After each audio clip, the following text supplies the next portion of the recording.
ಎಲ್ಲರಿಗೂ ನಮಸ್ಕಾರ ಸ್ನೇಹಿತರೆ. ನೀವು ನಿಮ್ಮದೇ ಆಗಿರುವ ಸ್ವಂತ ಆಸ್ತಿಯನ್ನು ಹೊಂದಿದ್ದರೆ ಅಥವಾ ಇನ್ಮುಂದೆ ಸ್ವಂತ ಆಸ್ತಿಯನ್ನು ಖರೀದಿಸಿ ಅದನ್ನು ನೋಂದಣಿ ಮಾಡಿಸಿಕೊಳ್ಳಲು ಬಯಸಿದರೆ ಇದೊಂದು ವಿಚಾರವನ್ನು ಚೆನ್ನಾಗಿ ನೆನಪಿಟ್ಟುಕೊಳ್ಳಿ. ನೀವು ನಿಮ್ಮ ಆಸ್ತಿ ಪತ್ರಗಳಿಗೆ ಆಧಾರ್ ಜೋಡಣೆ ಮಾಡಿಸಿಕೊಳ್ಳಲೇಬೇಕು. ಒಂದು ವೇಳೆ ಆಧಾರ್ ಲಿಂಕ್ ಆಗದೇ ಇದ್ದಲ್ಲಿ ಅಂತಹ ಆಸ್ತಿಯಿಂದ ನೀವು ಸಮಸ್ಯೆ ಅನುಭವಿಸಬೇಕಾಗಬಹುದು. ಕಂದಾಯ ಇಲಾಖೆಯಿಂದ ಮಹತ್ವದ ನಿರ್ಧಾರ. ರಾಜ್ಯ ಕಾಂಗ್ರೆಸ್ ಸರ್ಕಾರ ಆಡಳಿತಕ್ಕೆ ಬಂದ ಮೇಲೆ ಕಂದಾಯ ಇಲಾಖೆಯಲ್ಲಿ ಹಲವು ಬದಲಾವಣೆಗಳನ್ನು ತರಲಾಗಿದೆ. ಕೆಲವು ಪ್ರಮುಖ ನಿಯಮಗಳು ಜನರ ಹಿತಾಸಕ್ತಿ ಕಾಯ್ದುಕೊಳ್ಳುವಲ್ಲಿ ಸಹಾಯಕವಾಗಿದೆ ಎನ್ನಬಹುದು. ಆಸ್ತಿ ನೋಂದಣಿ ಅಥವಾ ಮಾರಾಟ ವಿಚಾರದಲ್ಲಿ ಯಾವಾಗಲೂ ಸಾಮಾನ್ಯವಾಗಿ ವಂಚನೆ ಸಂಭವಿಸುತ್ತದೆ. ಸಾಮಾನ್ಯರು, ಬಡವರು ಈ ವಂಚನೆಯಲ್ಲಿ ಸಿಲುಕಿಕೊಳ್ಳುತ್ತಾರೆ. ಅದೇ ರೀತಿ ಸರ್ಕಾರದಿಂದ ಬಿಡುಗಡೆಯಾಗುವ ಎಲ್ಲ ಯೋಜನೆಗಳು ಸಾರ್ವಜನಿಕರ ಕೈ ಸೇರುತ್ತದೆ ಎಂದರೆ ಖಂಡಿತವಾಗಿಯೂ ಇಲ್ಲ. ಆದರೆ ಇಂಥ ತಪ್ಪುಗಳು ಇನ್ಮುಂದೆ ಆಗುವುದಿಲ್ಲ. ಆಧಾರ್ ಲಿಂಕ್ ಕಡ್ಡಾಯ. ರಾಜ್ಯದಲ್ಲಿ ಆಸ್ತಿ ನೋಂದಣಿ ಸಂಬಂಧಪಟ್ಟ ಹಾಗೆ ರಾಜ್ಯ ಸರ್ಕಾರ ಮಹತ್ವದ ನಿರ್ಧಾರವನ್ನು ಕೈಗೊಂಡಿದೆ. ರಾಜ್ಯದಲ್ಲಿ ಯಾರಿಗೂ ಕೂಡ ಸರ್ಕಾರದ ಸೌಲಭ್ಯಗಳು ಸಿಗದೇ ಇರುವಂತೆ ಆಗಬಾರದು. ಜೊತೆಗೆ ರೈತರಿಗೆ ಸರ್ಕಾರದ ಪ್ರತಿಯೊಂದು ಯೋಜನೆಯ ಲಾಭ ಸಿಗಬೇಕು. ಇದೇ ಉದ್ದೇಶದಿಂದ ರೈತರ ಪಹಣಿಗೆ ಆಧಾರ್ ಜೋಡಣೆ ಕಡ್ಡಾಯ ಎಂದು ಸರ್ಕಾರ ತಿಳಿಸಿದೆ. ಆರಂಭದಲ್ಲಿ ಪಹಣಿಗೆ ಆಧಾರ್ ಲಿಂಕ್ ಮಾಡುವ ಪೈಲಟ್ ಪ್ರಾಜೆಕ್ಟ್ ಅಂದರೆ ಪ್ರಾಯೋಗಿಕವಾಗಿ ಆರಂಭಿಸಲಾಗಿತ್ತು. ಇದೀಗ ಈ ಪ್ರಕ್ರಿಯೆ ಯಶಸ್ವಿಯಾಗಿದ್ದು ರಾಜ್ಯದ ಪ್ರತಿಯೊಂದು ಜಿಲ್ಲೆಗೂ ಕಡ್ಡಾಯಗೊಳಿಸಲಾಗಿದೆ ಎಂದು ಕಂದಾಯ ಇಲಾಖೆ ಸಚಿವ ಕೃಷ್ಣ ಬೈರೇಗೌಡ ತಿಳಿಸಿದ್ದಾರೆ. ಮಾಧ್ಯಮ ಮಿತ್ರರೊಂದಿಗೆ ಮಾತನಾಡಿದ ಸಚಿವರು, ನನ್ನ ಆಸ್ತಿ ಯೋಜನೆ ಅಡಿಯಲ್ಲಿ ನನ್ನ ಆಸ್ತಿ ನನ್ನ ಗುರುತು ಎನ್ನುವ ಉದ್ದೇಶವನ್ನು ಇಟ್ಟುಕೊಂಡು ನಿರ್ಧಾರವನ್ನು ಕೈಗೊಳ್ಳಲಾಗಿದೆ.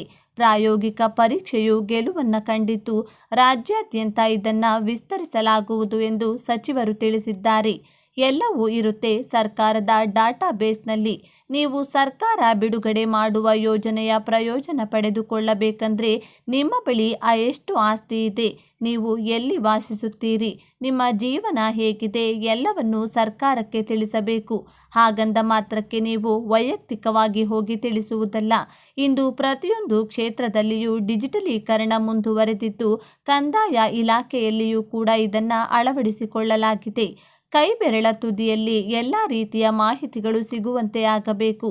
ಜೊತೆಗೆ ಯಾವುದೇ ರೀತಿಯ ವಂಚನೆಗಳು ನಡೆಯಬಾರದು ಎನ್ನುವ ಕಾರಣಕ್ಕೆ ಪಹಣಿಗೆ ಆಧಾರ್ ಜೋಡಣೆ ಕಡ್ಡಾಯ ಎಂದು ತಿಳಿಸಿದೆ. ಮೃತರ ಹೆಸರಿನಲ್ಲಿ ಈಗಲೂ ಇದೆ ಆಸ್ತಿ. ಆಸ್ತಿ ನೋಂದಣಿ ವಿಚಾರದಲ್ಲಿ ಪಾರದರ್ಶಕತೆಯನ್ನು ಇಟ್ಟುಕೊಳ್ಳಬೇಕೆಂದು ಸಾಕಷ್ಟು ಮರಣ ಹೊಂದಿದ ಜನರ ಹೆಸರಿನಲ್ಲಿ ಆಸ್ತಿ ಪತ್ರ ಇದೆ. ಅದನ್ನು ದುರುಪಯೋಗಪಡಿಸಿಕೊಳ್ಳಲು ಸಾಧ್ಯತೆಯೂ ಇರುತ್ತದೆ. ಆದರೆ ಒಂದು ವೇಳೆ ಆಧಾರ್ ಜೋಡಣೆಯಾದರೆ ಆ ವ್ಯಕ್ತಿಯ ಸಂಪೂರ್ಣ ಜಾತಕವೇ ಸರ್ವರ್ನಲ್ಲಿ ಲಭ್ಯವಾಗುತ್ತದೆ. ಈ ಕಾರಣಕ್ಕೆ ಕೃಷಿ ಭೂಮಿಯನ್ನು ಹೊಂದಿದ್ರೆ ಅಥವಾ ಯಾವುದೇ ರೀತಿಯ ಜಮೀನನ್ನು ನೀವು ಹೊಂದಿದ್ರೆ ಆಧಾರ್ ಜೊತೆಗೆ ತಕ್ಷಣ ಲಿಂಕ್ ಮಾಡಿಕೊಳ್ಳಬೇಕು. ಭಾನುವಾರವೂ ನೋಂದಣಿ ಕಚೇರಿ ತೆರೆದಿರುತ್ತದೆ. ಈ ರೀತಿ ಪಹಣಿಗೆ ಆಧಾರ್ ಜೋಡಣೆ ಮಾಡಿಸಿಕೊಳ್ಳಲು ಪ್ರತಿದಿನ ಉಪ ನೋಂದಣಾಧಿಕಾರಿ ಕಚೇರಿಗೆ ಜನ ಬರುತ್ತಲೇ ಇರುತ್ತಾರೆ. ಹಾಗಾಗಿ ಭಾನುವಾರ ಕೂಡ ಇನ್ಮುಂದೆ ಸಬ್ ರಿಜಿಸ್ಟರ್ ಕಚೇರಿ ತೆರೆದಿರುತ್ತದೆ. ಕರ್ನಾಟಕ ರಾಜ್ಯದಾದ್ಯಂತ ಇರುವ ರಾಜ್ಯದ ಎಲ್ಲ ರೈತರಿಗೆ ಗುಡ್ ನ್ಯೂಸ್. ರಾಜ್ಯದ 223 ತಾಲೂಕುಗಳ ರೈತರ ಖಾತೆಗಳಿಗೆ ಕೇಂದ್ರ ಸರ್ಕಾರದಿಂದ ಹಣ ಬಿಡುಗಡೆ. ಕರ್ನಾಟಕ ರಾಜ್ಯದ 223 ತಾಲೂಕುಗಳಿಗೆ ಈಗಾಗಲೇ ಬರ ಘೋಷಣೆ ಮಾಡಲಾಗಿದ್ದು ಕೇಂದ್ರ ಸರ್ಕಾರದಿಂದ ರೈತರ ಖಾತೆಗಳಿಗೆ ಬರ ಪರಿಹಾರ ಹಣ ಬಿಡುಗಡೆ ಮಾಡಿ ಕೇಂದ್ರ ಸರ್ಕಾರದಿಂದ ಬಂಪರ್ ಗಿಫ್ಟ್ ನೀಡಿದೆ. ಬನ್ನಿ, ಪ್ರತಿಯೊಬ್ಬ ರೈತರ ಖಾತೆಗಳಿಗೆ ಎಷ್ಟು ಹಣ ಹಾಕಲಾಗಿದೆ, ನಮ್ಮ ಊರಿನಲ್ಲಿರುವ ರೈತರ ಖಾತೆಗಳಿಗೆ ಹಣ ಬಂದಿದೆಯೋ ಇಲ್ಲವೋ ಅನ್ನೋದನ್ನು ಹೇಗೆ ಚೆಕ್ ಮಾಡಿಕೊಳ್ಳಬೇಕು ಅನ್ನೋದನ್ನು ಲೈವ್ ಆಗಿ ನಿಮಗೆ ತೋರಿಸ್ತೀವಿ.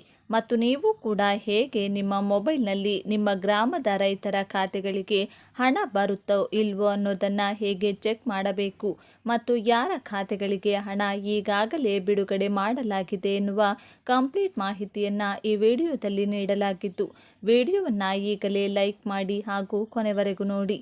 ನಿಮಗೂ ಕೂಡ ಕೇಂದ್ರ ಸರ್ಕಾರದಿಂದ ಬರ ಪರಿಹಾರ ಹಣ ಬರುತ್ತಾ ಇಲ್ವೋ ಅನ್ನೋದನ್ನು ಚೆಕ್ ಮಾಡಿಕೊಳ್ಳಲು ಕಂಪ್ಲೀಟ್ ವಿಧಾನ ಈ ವಿಡಿಯೋದಲ್ಲಿ ತಿಳಿಸಲಾಗಿದ್ದು ಕೊನೆವರೆಗೂ ನೋಡಿ. ಕೇಂದ್ರ ಸರ್ಕಾರದಿಂದ NDRF ಮಾರ್ಗಸೂಚಿ ಪ್ರಕಾರ ರಾಜ್ಯದಲ್ಲಿ ಉಂಟಾಗಿರುವ ಬರ ಪರಿಸ್ಥಿತಿ ನಿರ್ವಹಣೆ ಮಾಡಲು 3,498 ಕೋಟಿ ಹಣವನ್ನು ಬಿಡುಗಡೆ ಮಾಡಲಾಗಿದೆ. ಕೇಂದ್ರ ಸರ್ಕಾರದಿಂದ NDRF ಮಾರ್ಗಸೂಚಿ ಪ್ರಕಾರ ರಾಜ್ಯದಲ್ಲಿ ಉಂಟಾಗಿರುವ ಬರ ಪರಿಸ್ಥಿತಿಯನ್ನು ನಿರ್ವಹಣೆ ಮಾಡಲು 3,498 ಕೋಟಿ ರೂಪಾಯಿ ಹಣವನ್ನು ಬಿಡುಗಡೆ ಮಾಡಿದೆ. ರಾಜ್ಯದಲ್ಲಿ ಒಟ್ಟು 240 ತಾಲೂಕುಗಳಲ್ಲಿ 223 ತಾಲೂಕುಗಳು ಅತ್ಯಂತ ಭೀಕರ ಬರಗಾಲವನ್ನು ಎದುರಿಸುತ್ತಿದ್ದು, ಈ ತಾಲೂಕಿನ ಜನರಿಗೆ ಆರ್ಥಿಕವಾಗಿ ಬೆಂಬಲ ನೀಡಲು ಈ ಹಣವನ್ನು ರಾಜ್ಯ ಸರ್ಕಾರದಿಂದ ಬಳಕೆ ಮಾಡಿಕೊಳ್ಳಲಾಗುತ್ತಿದೆ.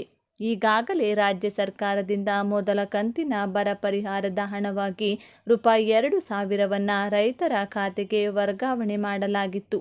ಇನ್ನು ಈಗ ಕೇಂದ್ರದಿಂದ ಹಣ ಬಿಡುಗಡೆ ಆಗಿರುವ ಕಾರಣ ಎರಡನೇ ಕಂತಿನ ಹಣವನ್ನು ಈ ಕೆಳಗೆ ತಿಳಿಸಿರುವ ಪಟ್ಟಿಯಲ್ಲಿರುವ ರೈತರಿಗೆ ಸಂಬಂಧಪಟ್ಟ ಇಲಾಖೆಯಿಂದ ಬಿಡುಗಡೆ ಮಾಡಲಾಗುತ್ತದೆ. ಈ ಪಟ್ಟಿಯಲ್ಲಿರುವ ರೈತರಿಗೆ ಸಿಗಲಿದೆ ಪರಿಹಾರದ ಹಣ. ಕೇಂದ್ರದಿಂದ ಪ್ರಸ್ತುತ ಬಿಡುಗಡೆಯಾಗಿರುವ ಪರಿಹಾರ ಹಣ ಯಾವೆಲ್ಲ ರೈತರಿಗೆ ಸಿಗಲಿದೆ ಎಂದು ನಿಮ್ಮ ಮೊಬೈಲ್ನಲ್ಲೇ ರೈತರು ತಿಳಿಯಬಹುದು. ಅದಕ್ಕಾಗಿ ಅನುಸರಿಸಬೇಕಾದ ಕೆಲವೊಂದು ಹಂತಗಳನ್ನು ನಾವು ನಿಮಗೆ ಈಗ ತಿಳಿಸಿಕೊಡ್ತೀವಿ. ವೆಬ್ಸೈಟ್ ಲಿಂಕ್ ಮೇಲೆ ಕ್ಲಿಕ್ ಮಾಡಿ ಅಧಿಕೃತ ಜಾಲತಾಣವನ್ನು ಪ್ರವೇಶ ಮಾಡಬೇಕು. ನಂತರದಲ್ಲಿ ಸೆಲೆಕ್ಟ್ ಇಯರ್ ಅಂದರೆ ವರ್ಷವನ್ನು ಸೆಲೆಕ್ಟ್ ಮಾಡಿ. ಹಾಗೆಯೇ ಸೆಲೆಕ್ಟ್ ಸೀಸನ್ ಅಂದರೆ ಋತುವನ್ನು ಆಯ್ಕೆ ಮಾಡಿ. ಕ್ಲೈಮೇಟಿ ಟೈಮ್ ಅಂದರೆ ವಿಪತ್ತಿನ ವಿಧ ಮತ್ತು ನಿಮ್ಮ ಡಿಸ್ಟ್ರಿಕ್ಟ್ ಅಂದರೆ ಜಿಲ್ಲೆ, ತಾಲೂಕು, ಹೋಬಳಿ ಮತ್ತು ನಿಮ್ಮ ವಿಲೇಜ್ ಅಂದರೆ ಗ್ರಾಮ, ಹಳ್ಳಿಯನ್ನು ಸೆಲೆಕ್ಟ್ ಮಾಡಿ ಗೆಟ್ ರಿಪೋರ್ಟ್ ಬಟನ್ ಮೇಲೆ ಕ್ಲಿಕ್ ಮಾಡಬೇಕು. ಹಾಗೆಯೇ ಎರಡನೇ ಹಂತದಲ್ಲಿ ನೋಡೋದಾದರೆ ಗೆಟ್ ರಿಪೋರ್ಟ್ ಆಯ್ಕೆಯ ಮೇಲೆ ಕ್ಲಿಕ್ ಮಾಡಿ. ಇದಾದ ನಂತರ ಇಲ್ಲಿ ಇನ್ಪುಟ್ ಸಬ್ಸಿಡಿ ಪರಿಹಾರ ಹಣ, ಸಂದಾಯದ ವಿವರಗಳು, ಪೇಮೆಂಟ್ ಡೀಟೇಲ್ಸ್ ಎಂದು ಗೋಚರಿಸುತ್ತದೆ. ಇದರ ಕೆಳಗೆ ನಿಮ್ಮ ಹಳ್ಳಿಯಲ್ಲಿ ಯಾರಿಗೆಲ್ಲ ಮೊದಲನೇ ಕಂತಿನ ರೂಪಾಯಿ 2,000 ಬರ ಪರಿಹಾರ ನೇರ ನಗದು ವರ್ಗಾವಣೆ DBT ಆಗಿದೆ ಎನ್ನುವ ರೈತರ ಪಟ್ಟಿಯನ್ನು ನೋಡಬಹುದು. ಈ ಪಟ್ಟಿಯಲ್ಲಿ ಇರುವವರಿಗೆ ಎರಡನೇ ಕಂತಿನ ಬರ ಪರಿಹಾರದ ಹಣ ಜಮಾ ಆಗಲಿದೆ. ಒಂದೊಮ್ಮೆ ಪಟ್ಟಿಯಲ್ಲಿ ನಿಮ್ಮ ಹೆಸರು ಇಲ್ಲದೇ ಇದ್ದಲ್ಲಿ ನಿಮ್ಮ ಹಳ್ಳಿಯ ಗ್ರಾಮ ಲೆಕ್ಕಾಧಿಕಾರಿಗಳನ್ನು ನೇರವಾಗಿ ಭೇಟಿ ಮಾಡಿ ಈ ಕುರಿತು ವಿಚಾರಣೆ ಮಾಡಿ ನಿಮ್ಮ ಅರ್ಜಿಯನ್ನು ಸರಿಪಡಿಸಿಕೊಳ್ಳಬಹುದು. NDRF ಮಾರ್ಗಸೂಚಿ ಪ್ರಕಾರ ಪ್ರತಿ ಹೆಕ್ಟೇರ್ಗೆ ಅಂದರೆ 2.5 ಎಕರೆ ಬೆಳೆ ನಷ್ಟಕ್ಕೆ ಎಷ್ಟು ಪರಿಹಾರವನ್ನು ನಿಗದಿಪಡಿಸಲಾಗಿದೆ ಎನ್ನುವುದನ್ನು ನೋಡೋಣ. 33%ಕ್ಕಿಂತ ಹೆಚ್ಚು ಹಾನಿಯಾದ ವಿಸ್ತೀರ್ಣಕ್ಕೆ ಪ್ರತಿ ಹೆಕ್ಟೇರ್ಗೆ ನಿಗದಿಪಡಿಸಿರುವ ಬರ ಪರಿಹಾರ ಹಣದ ವಿವರ ಹೀಗಿದೆ.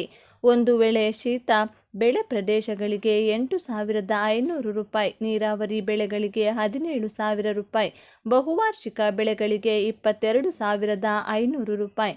ಇನ್ನು ಎರಡನೇ ಕಂತಿನ ಹಣ ಯಾವಾಗ ರೈತರ ಖಾತೆಗಳಿಗೆ ಬಿಡುಗಡೆ ಆಗುತ್ತದೆ ಎಂಬುದರ ಬಗ್ಗೆ ನೋಡೋಣ. ನಿನ್ನೆ ಎರಡನೇ ಕಂತಿನ ಬರ ಪರಿಹಾರದ ಹಣ ಜಮಾ ಆಗಿದ್ದು, ಇನ್ನು ಚುನಾವಣಾ ಆಯೋಗವು ಪರಿಹಾರದ ಹಣವನ್ನು ರೈತರ ಖಾತೆಗಳಿಗೆ ಜಮಾ ಮಾಡಲು ಒಪ್ಪಿಗೆ ಸೂಚಿಸಿರುವ ಕಾರಣ ಇನ್ನೂ 1-2 ವಾರಗಳ ಕಾಲದ ಒಳಗಾಗಿ ರೈತರ ಖಾತೆಗೆ ಎರಡನೇ ಕಂತಿನ ಬರ ಪರಿಹಾರ ಹಣ ಜಮಾ ಆಗುವ ನಿರೀಕ್ಷೆ ಇದೆ.